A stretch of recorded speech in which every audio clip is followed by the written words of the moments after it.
This is a special report from About Space Today.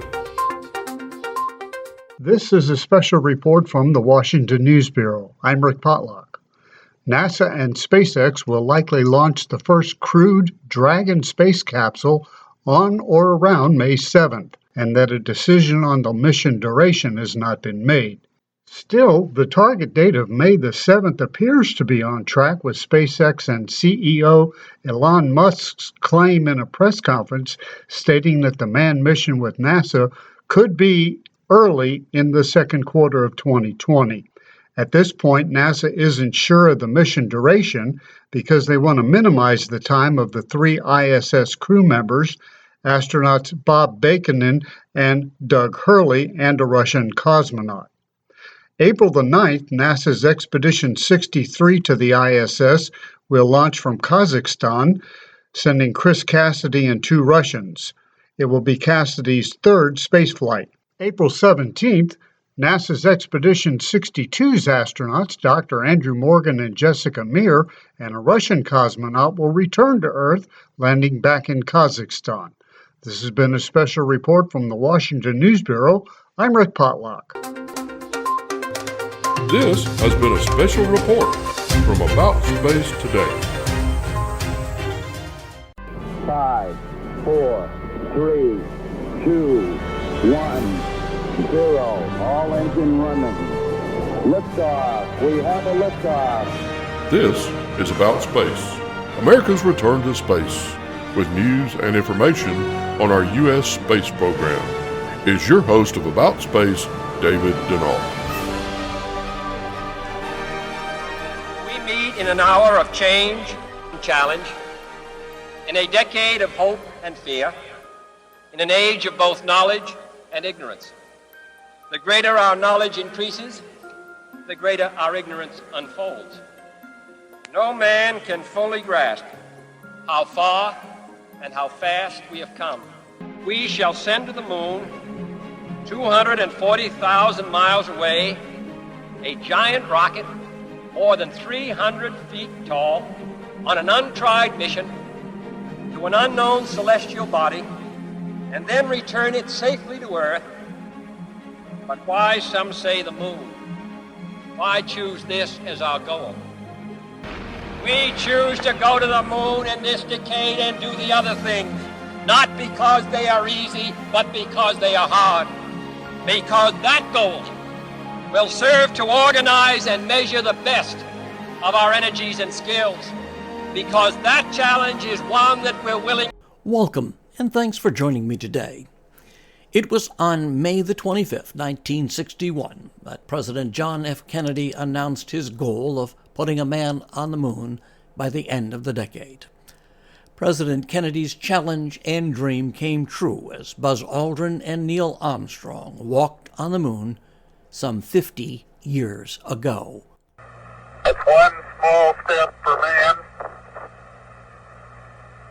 one giant leap for mankind. Words most of us will never forget. And be sure to listen for my special announcement at the end of our podcast. Well, today we begin a series of programs to help explain America's return to the moon to stay. This week, we'll take a look at where our space agency began and our return to the moon. And with more is Amanda Diesler. NASA is heading back to the moon, but this time, instead of taking one step, they're hoping for a much longer stay. But since the final Apollo mission in 1972, there's been a hold on lunar exploration until recently. In 2019, NASA announced its plans to return to the moon with the exciting news of sending the first woman and man to the moon's south pole by 2024. The lunar program also got a new moniker, Artemis, after the Greek goddess of the moon, and fittingly, Apollo's twin sister. Reaching the moon by 2024 is of course an idealized timeline. With the successful test of the Orion capsule in early July, NASA may just be one step closer to returning to the moon. The Orion spacecraft is built to carry crew members beyond low Earth orbit. It's composed of three major parts: a launch abort system, or LAS, which would separate the spacecraft from the rocket if an accident were to occur during launch, a crew module where astronauts would live and work, and a service module, which is essential to the crew as it provides life support and energy. in addition to the spacecraft's propulsion system. Ensuring the functionality of each of these components is crucial for the survival of the astronauts. And on July 2nd, 2019, the Orion test spacecraft passed a full stress test to ensure its launch abort system was able to outrun a speeding rocket and pull the crew module to safety. But in order to get to deep space, the Orion capsule will need some help, and this is where its rocket comes in.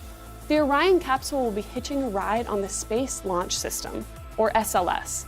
The SLS is designed to carry Orion into deep space with missions to the Moon and Mars.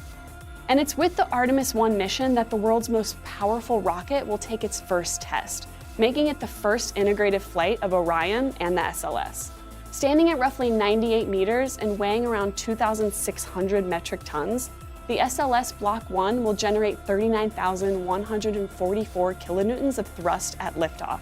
That's about 15% more power than the Saturn V rocket. Now that we have the capsule and the rocket covered, the last piece of the puzzle is the deep space outpost called the Gateway, and it's a key element to landing astronauts on the lunar surface.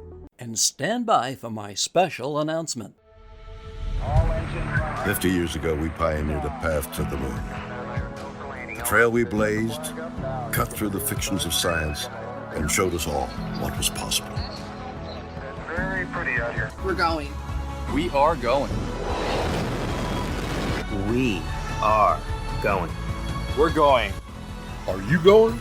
To join us to be among the first to witness American astronauts to be launched from American soil on American rockets from the Kennedy Space Center.